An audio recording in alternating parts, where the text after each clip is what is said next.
کیونکہ ابھی بھی اگر آپ پیپر کے دوران بھی آپ صرف یوں اپنی گردن کو موڑ لیتے ہیں تو مجھے بہت اچھے طریقے سے پتا ہے کہ بہت سختی ہوتی ہے ان ہالز کے اندر, ایگزامینیشن ہالز کے اندر جہاں پہ یہ پیپرز ہو رہے ہوتے ہیں. سو لیک ہونے کا میں نہیں سمجھتی کہ ایسا سسٹم آن ڈیلی بیسس ہم نے لوگوں کو دکھایا یہ کہ پیپر سے پہلے پیپر لیک ہو چکا ہوا ہے. تو پھر اب میرا خیال ہے یہ ریسنٹلی کوئی ایسے پاکستانی ہی لوگوں نے پھر کوئی اندر اس سال میٹرک امتحانات میں تو یہ ہوا ہے اور ہم ڈیلی اس کو کوٹ بھی کرتے رہے ہیں کیونکہ ہم کوئی بھی موقع ہم جو ہیں پیسہ کمانے کا لیگل اور انلیگل ہم وہ موقع گواتے نہیں ہیں. ٹھیک ہے. اچھا گلسانہ صاحبہ یہ بھی ذرا کلیئر کر دیجئے گا کہ ہم جب پاکستانی ثقافت کو اپنی دیکھتے ہیں, ہمارے جو ثقافتی اقدار ہیں, یہ اب کہا جا رہا ہے جو غیر ملکی امتحانی اداروں کا مواد ہے وہ ہمارے اس سے تھوڑا سا کانٹرڈکشن کے ساتھ اس کو کہا جا رہا ہے کہ وہ نہیں ہوتا. یہ کیسے ممکن ہے کہ جو مقامی حکام ہیں ان کی طرف سے اس کی منظوری پھر کس طرح سے دے دی گئی یا جانچ نہیں کی گئی؟ ہاں اچھا دیکھو انوار, if I talk about the content that we are teaching in O levels or A levels, right? اسلامیات آپ پڑھا رہے ہیں, ٹھیک ہے. میں خود ایک انگلش میڈیم اسٹریم, میں بیکن ہاؤس سے اس وقت بلانگ کر رہی ہوں, اور اگر بیکن ہاؤس اس چیز کو فالو کرے تو اس کا مطلب ہے سارے انگلش اسٹریمز. ناظرہ پڑھایا جا رہا ہے او لیولز کے اسٹوڈنٹس کو, اے لیولز کے اسٹوڈنٹس کو سائملٹینیسلی, اور اسلامیات تو باقاعدہ آپ کیمبرج کا پیپر دیتے ہیں. پاکستان اسٹڈیز آپ کے کیمبرج کے پیپرز کے بیچ میں شامل ہے, ٹھیک ہے. سو آپ کا کلچر, آپ کی جیوگرافی, آپ کی سارا کچھ آپ کے پاکستان اسٹڈیز کے بیچ میں انکلوڈ ہو جاتا ہے. اور اگر آپ ریلیجن کی بات کریں, آف کورس ہم religious culture plus geographical culture کا کمبینیشن ہے پاکستان کے ریجن کو کہ اگر آپ بات کریں تو آپ کا جو اسلامک کلچر ہے وہ بھی ٹیچ کیا جا رہا ہے. تو اس معاملے میں میں سمجھتی ہوں کہ وہ نہیں. اور دوسری پاکستان کے گھروں کے بیچ میں ایک چیز کے اوپر میں دیکھتی ہوں کہ ابھی تک پیرنٹس اچھا ایک فوکس رکھتے ہیں, that is your religious cultures, ٹھیک ہے. اور جیسے ہی وہ دیکھتے ہیں کہ بچے کوئی فارن کلچر کو پکڑنے کی کوشش کی ہے تو اس کو گھر سے ہی ریگولیٹ کر دیا جاتا ہے. اور ایک چیز اور, جیسے میں نے آپ کو بتایا, مجھے اسکول کا نام اس لیے لینا پڑا کہ it's one of the biggest streams, تو ڈیفینیٹلی اگر وہ فالو کر رہے ہیں, مطلب میں اگر اپنے اسکول کے بیچ میں آف سلیوز پہن کے جا رہی تھی تو باقاعدہ مجھے کہا گیا کہ پلیز مس آپ اس طرح سے آف سلیوز پہن کے نہ آئیں, کیونکہ اس کا جو ایک ایفیکٹ ہے وہ بہت سے ایسے گھرانے ہیں جہاں پہ ان کا ہوتا ہے, جس کو میں نے فوراً مطلب یس کیا اور اس کو اپریشیٹ کیا کہ ٹھیک ہے کہ اگر ہم انگلش میڈیم اسکولز میں بھی اس کلاس کے بچوں کو ڈیل کر رہے ہیں تو وہ مجھے لگتا ہے کہ کلچر اتنا نہیں. تیسری بات کہ فرض کریں تھوڑا بہت کلچر اگر باہر کی دنیا کا آپ کے نالج میں آ بھی رہا ہے یا بچے اس کو پکڑ بھی رہے ہیں. دیکھیں انوار, اس وقت کووڈ کے آ جانے کے بعد, انٹرنیٹ کے آ جانے کے بعد, اور یہ جتنے بھی ڈیجیٹل دور ہے, ٹھیک ہے, یہ ڈیجیٹل دور ہے. اگر ہم بریفلی بات کریں تو ڈیجیٹلائزیشن کے ہونے کے بعد آپ یہ نہیں سوچ سکتے کہ آپ کسی بھی چیز کو روک نہیں سکتے. ہاں, آپ صرف کیمبرج یا آکسفورڈ کے سلیبسز کی وجہ سے نہیں, آپ اس وقت ایک گاؤں کے بچے کے ہاتھ میں چلے جاؤ, وہ آپ کو اس وقت چائنا کے کھانے بنا کے, کورین فوڈ, کورین گانے وہ بچے سن رہے ہیں, تو یہ تو اسکولز میں نہیں پڑھا رہے نا, یہ تو اس سلیبس کا حصہ نہیں ہے. So children are exposed to the global culture, you know, thing. Through our phones. So اس کو آنے دیجئے, کیونکہ ہم ایک لیول کے اوپر ہم یہ بھی چاہتے ہیں کہ پاکستان کے بچے باقی انٹرنیشنل نیشنز کی طرح باقی کلچرز کو بھی ایکسیپٹ کریں, اس کو انڈرسٹینڈ کریں, اپریشیٹ کریں, اور تاکہ انکلوژن اور ڈائیورسٹی کی جو ایک کانسیپٹ اس وقت ہم لانچ کر رہے ہیں ایجوکیشن سسٹم کے اندر یا کسی بھی ورک پلیس کے اندر, وہ اسکولز کے اندر سے ہی ڈیولپ ہو جانی چاہیے, گھروں کے اندر سے ہی ڈیولپ ہو جانی چاہیے. اچھا دوسری طرف جس طرح سے ابھی آپ نے بھی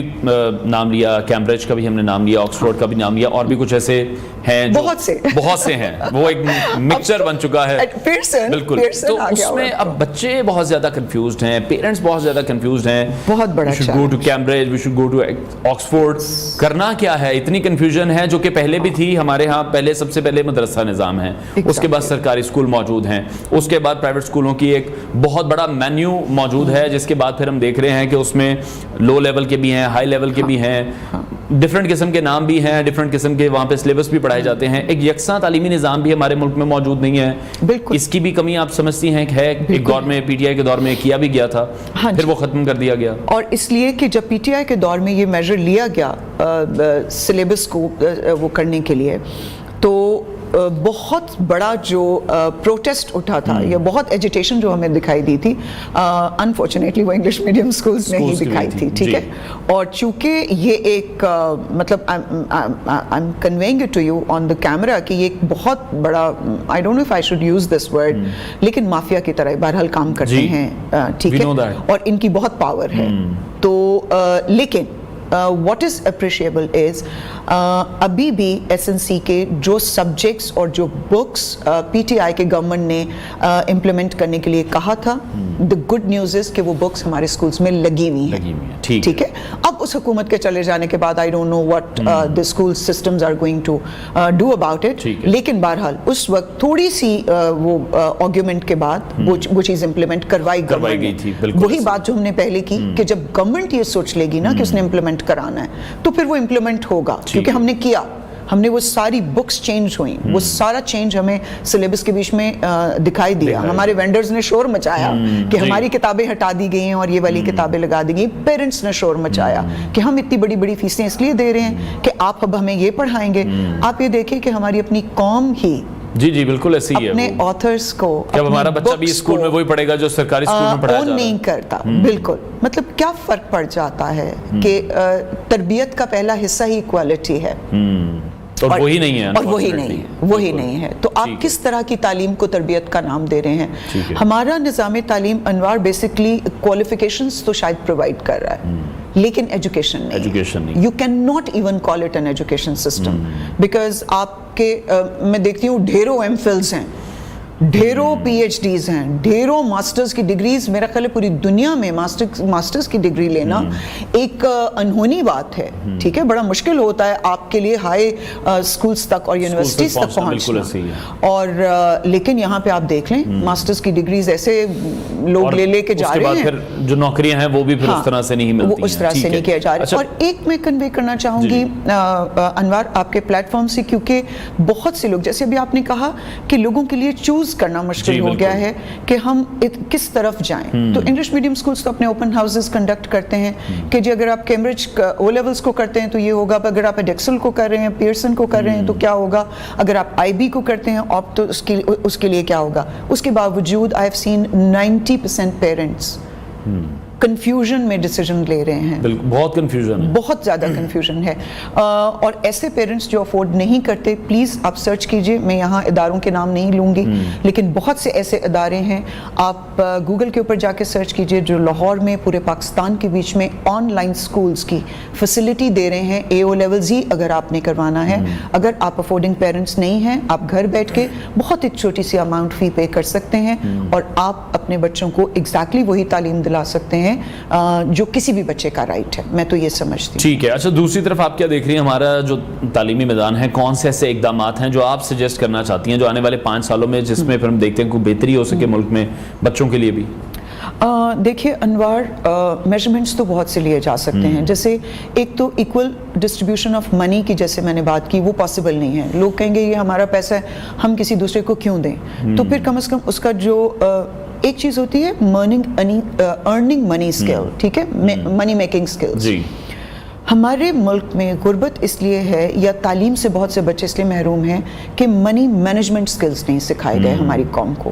اگر منی مینجمنٹ کے اوپر بات کر لی جائے یا کام کر لیا جائے تو بہت حد تک ہمارے وہ جو بچے ہیں جو تعلیم حاصل نہیں کر پائے، اس میں بہتری آ سکتی ہے. اور اس میں گورنمنٹ اپنے میجرز لے، جو عمرہ ہیں وہ تھوڑا سا اپنا دیکھیے، کروڑوں روپیہ زکوٰۃ میں جاتا ہے، لیکن پھر ہم یہ دیکھ رہے ہیں کہ اس سائڈ پر پیسے نہیں لگائے جا رہے. اچھا، وقت کی ہمارے پاس کمی ہے، ہمیں بریک کی طرف بڑھنا ہے. ڈاکٹر گلسانہ منشا صاحبہ ہمارے ساتھ ان کانورسیشن تھی. ناظرین بریک لیتے ہیں، بریک کے بعد آپ کو دوبارہ جوائن کریں گے.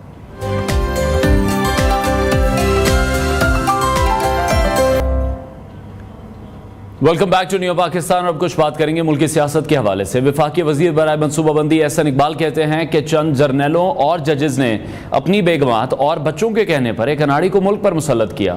لاہور میں ایک تقریب سے خطاب کرتے ہوئے احسن اقبال کا کہنا تھا کہ پاکستانی مصنوعات کو عالمی معیار کے تقاضوں سے ہم آہنگ کرنا ہوگا. مختلف صوبوں سے تاجروں کو نمائندگی کا موقع دیں گے. احسن اقبال نے کہا کہ بجلی کے بلوں کا بحران ہمیں ورثے میں ملا ہے. حکومت بجلی بحران پر قابو پانے کی پوری کوشش کر رہی ہے. قوم کو بجلی بلوں کے بحران سے بھی نکالا جائے گا۔ وفاقی وزیر کا کہنا تھا کہ چند جرنیلوں اور ججز نے اپنی بیگمات اور بچوں کے کہنے پر ایک اناڑی کو ملک پر مسلط کیا ہے۔ دوسری جانب جمعیت علماء اسلام JUI کے سربراہ مولانا فضل الرحمان کہتے ہیں کہ شہباز شریف ملک کو آگے لے کر جانے میں ناکام رہے ہیں۔ گزشتہ دنوں مردان میں کسان کنونشن سے خطاب کرتے ہوئے مولانا فضل الرحمان کا کہنا تھا کہ شہباز شریف ملک کو آگے لے کر جانے میں ناکام رہے ہیں۔ شہباز شریف ملک کی معیشت کو ٹھیک نہیں کر سکے۔ شہباز شریف نے کہا تھا کہ ملک کی معیشت کو اٹھاؤں گا، لیکن وہ نہیں اٹھا سکے۔ شہباز شریف چین گئے اور سرمایہ کاری کے لیے آمادہ کرنے کی کوشش کی۔ چین نے ایک ہی بات کی کہ سیاسی استحکام نہیں ہے، امن و امان کی صورتحال صحیح نہیں، جب امن و امان کی صورتحال خراب ہوگی تو پھر سرمایہ کاری بھی نہیں ہوگی۔ ان کا کہنا تھا کہ غیر ضروری طور پر باہر سے گندم کیوں منگوائی گئی، اتنی گندم درآمد کرائی گئی کہ یہاں کسانوں کی گندم گھروں میں پڑی رہ گئی۔ پاکستان تحریک انصاف کے مرکزی رہنما شاہ محمود قریشی کہتے ہیں کہ بانی PTI کی سیاسی حقیقت کو تسلیم کیے بغیر ملک میں سیاسی استحکام نہیں آ سکتا۔ کوٹ لکھپت جیل میں صحافیوں سے غیر رسمی گفتگو کرتے ہوئے شاہ محمود قریشی کا کہنا تھا کہ وہ 40 سال سے سیاست کر رہے ہیں، لیکن 39 سال کوئی مقدمہ بھی ان پر درج نہیں ہوا ہے اور 1 سال میں مجھ پر درجنوں مقدمات ہو گئے ہیں۔ ایک سوال کے جواب میں شاہ محمود قریشی نے کہا کہ کسی کو برا لگے یا اچھا لگے، بانی PTI سیاسی حقیقت ہے اور بانی PTI کی سیاسی حقیقت کو تسلیم کیے بغیر سیاسی استحکام نہیں آ سکتا۔ شاہ محمود قریشی کا کہنا تھا کہ نواب اکبر بگٹی کے ساتھ جو ہوا وہ بھی ظلم تھا۔ اکبر بگٹی پاکستان مخالف نہیں تھے، ہمیں ایک دوسرے کو غدار غدار کہنا بند کرنا چاہیے۔ 75 سال سے غداری کے سرٹیفکیٹ بانٹے جا رہے ہیں۔ انہوں نے کہا کہ محمود خان اچکزئی ڈیموکریٹ ہیں، جمہوری اور آئینی سوچ رکھنے والا غدار نہیں ہو سکتا۔ بلوچستان میں امن کا راستہ مذاکرات سے ہو کر گزرتا ہے، اور اس حوالے سے ایک اور بھی اپڈیٹ ہے، اور گورنر کی تبدیلی کا جو فیصلہ ہوا ہے اس حوالے سے ہم دیکھ رہے ہیں کہ کچھ کشیدگی اس وقت MQM پاکستان اور مسلم لیگ نون کے درمیان بھی دکھائی دے رہی ہے، جبکہ پاکستان پیپلز پارٹی کی جانب سے جو ذرائع ہیں وہ تو یہی بتا رہے ہیں کہ کہیں نہ کہیں حکومت کو پریشرائز کیا جا رہا ہے کہ جو گورنر سندھ ہیں وہ پاکستان پیپلز پارٹی سے ہونے چاہیے، جس پر MQM کا یہ موقف ہے کہ نون لیگ سے پہلے ہی بات ہوئی تھی کہ گورنر سندھ جو ہوں گے وہ MQM پاکستان سے ہوں گے، اور اگر ایسا نہیں ہوتا تو پھر وہ حکومت کے ساتھ نہیں رہیں گے۔ اسی تمام صورتحال پر بات کریں گے سینئر تجزیہ کار ماجد نظامی صاحب نے ہمیں جوائن کیا۔ ماجد صاحب بہت شکریہ آپ کے وقت کے لیے۔ سب سے پہلے گورنر سندھ کے ایشو پر ہی میں بات کرنا چاہوں گا۔ کامران ٹیسوری کے حوالے سے اب یہ کہا جا رہا ہے کہ جلد ہی کوئی فیصلہ سامنے آئے گا، پاکستان پیپلز پارٹی کا پریشر ہے یہاں پر، یا آپ کو لگ رہا ہے مقتدر حلقوں کی طرف سے یہ کہا گیا ہے؟ کیونکہ MQM تو صاف کہہ رہی ہے کہ اگر ایسا ہوا تو پھر وہ حکومت کے ساتھ نہیں رہیں گے۔ بہت شکریہ۔ کامران ٹیسوری صاحب کا معاملہ اس لیے دلچسپ ہے کہ جب ان کی نامزدگی کی گئی تھی اس وقت بھی فروغ نسیم صاحب کی طرح یہ خبریں سامنے آئی تھی کہ آخر وہ کس کی نامزدگی ہیں، کیا وہ MQM پاکستان کی نامزدگی ہیں یا MQM پاکستان کے نام پر کسی اور نے انہیں نامزد کیا ہے۔ لیکن اس کے باوجود بھی وہ بڑی کامیابی سے گورنر سندھ بنے اور MQM کے اندر وہ خاصے غیر مقبول بھی تھے، لیکن اس کے باوجود ان کے نام کے اوپر کسی نے اعتراض نہیں کیا۔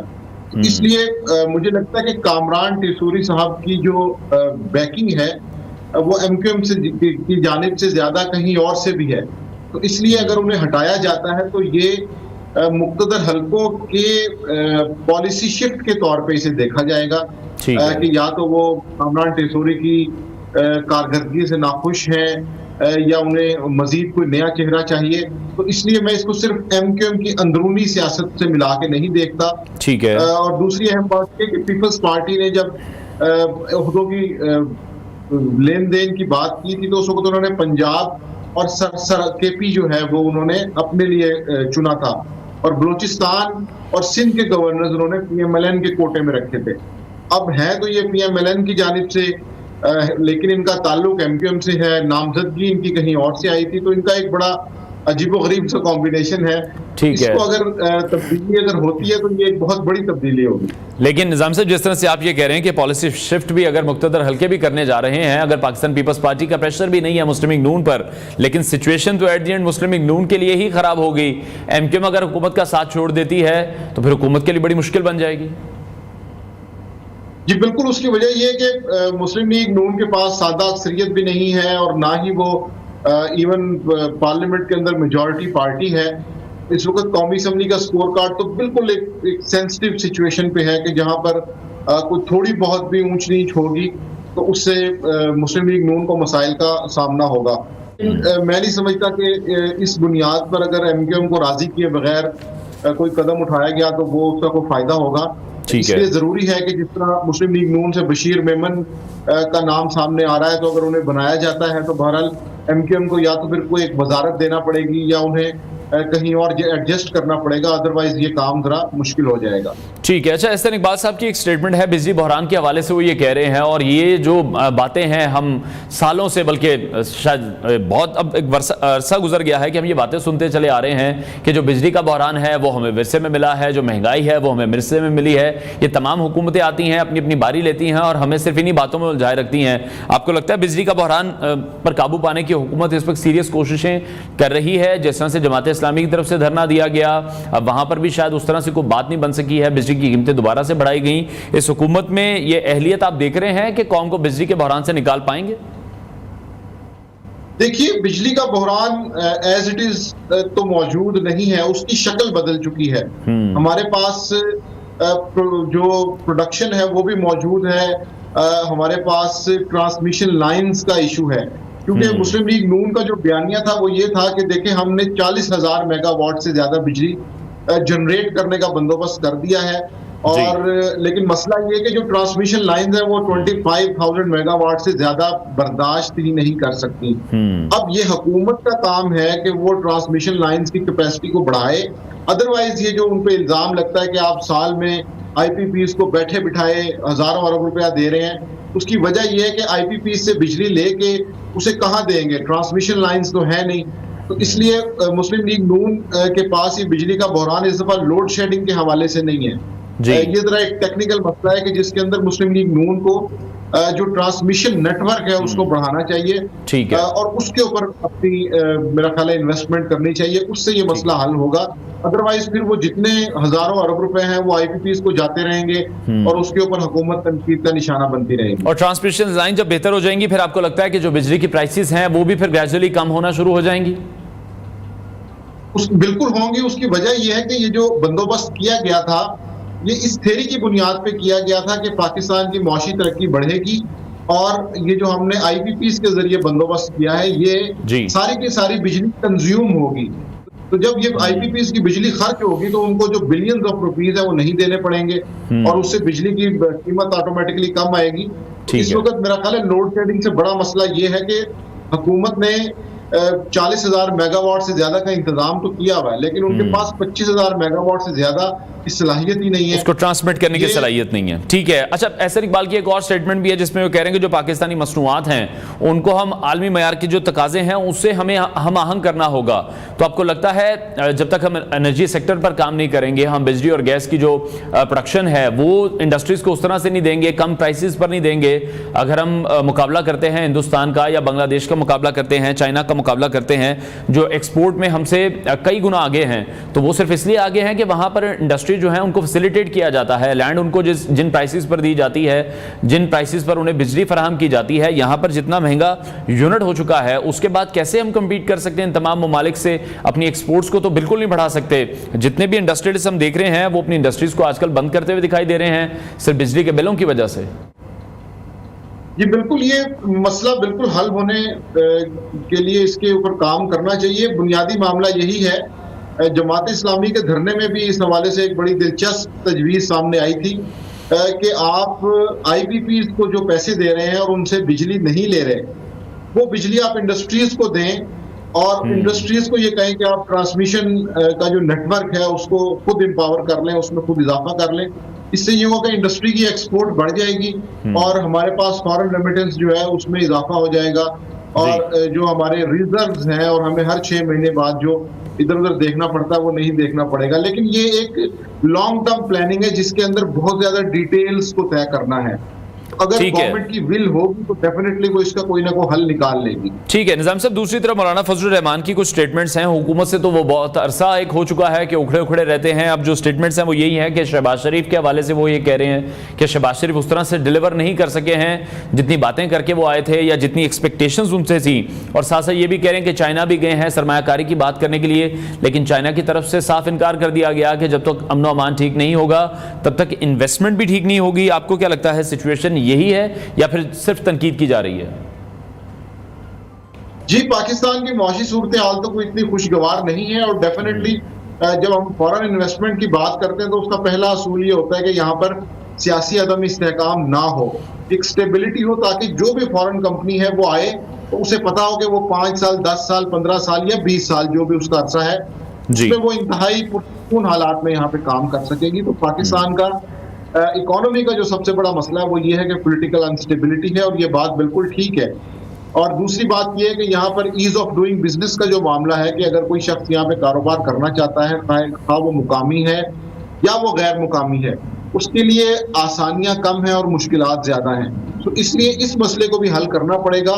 اور یہ بات درست ہے کہ فورن انویسٹر ہمیشہ ملک کی سیاسی صورتحال کو, اس کی سٹیبلٹی کو دیکھ کر ہی آتا ہے, اس کے علاوہ یہ خام خاصا مشکل ہوتا ہے.